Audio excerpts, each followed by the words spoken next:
Hi, first of all experience പറഞ്ഞു വരുമ്പോൾ നിങ്ങൾ കണ്ടായിരുന്നോ? യെസ്, നിങ്ങളുടെ അഭിപ്രായം എന്താ? അത് പറഞ്ഞേ. 3 തവണ കണ്ടു. അതാണ് 3 തവണ കണ്ടു ലൈവിലും കണ്ട് കമൻറ്റ് പറഞ്ഞേ. അല്ല, താങ്കളല്ല. ഓക്കെ, ശരി ശരി. കണ്ടതിൽ കാണാൻ നിങ്ങൾ കണ്ടതിൽ ഒത്തിരി സന്തോഷം. സോ എനിവേ ഇന്നിപ്പം ലാൽ സാർ കാണാൻ വന്നു. അപ്പം നമുക്ക് ഇൻഡസ്ട്രിയിലുള്ള പൈനിയേഴ്സ് വന്ന സിനിമ കാണുമ്പോൾ അവരുടെ അഭിപ്രായം പറയുമ്പോൾ നമുക്കതൊരു പ്രചോദനമല്ല. So definitely happy about that.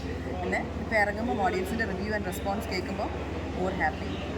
ഒരു സാറ്റിസ്ഫാക്ഷൻ കിട്ടുമല്ലോ. കുറേ നാളത്തെ പ്രയത്നത്തിന് ശേഷം തിയേറ്ററിൽ സിനിമ വരുന്നു, പ്രേക്ഷകർ അഭിപ്രായം പറയുന്നു. ഇപ്പം ഒരു ഗ്രേറ്റ്ഫുൾ ഗ്രാറ്റിറ്റ്യൂഡ് ഫീലിങ്ങിൽ നിൽക്കുന്നു.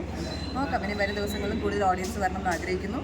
നിങ്ങൾ ഗുഡ് ന്യൂസ് സ്പ്രെഡ് ചെയ്യുക, കൂടുതൽ ആൾക്കാർ കാണാനുള്ള റെസ്പോൺസ് എങ്ങനെയാണ് പടത്തിനെ കുറിച്ച്? സോഫാർ കണ്ടവർക്ക് നല്ല അഭിപ്രായം പറയുന്നുണ്ട്. അത് for me as an actress, എനിക്ക് മാത്രമല്ല കലീഷ്, ഞങ്ങൾ ഇവിടെയുള്ള അർജുൻ, എല്ലാ ആക്ടേഴ്സിനും അതൊരു ബിഗ് പുഷാണ്. ആൻഡ് ഓൾസോ നമ്മുടെ director, it is debut movie.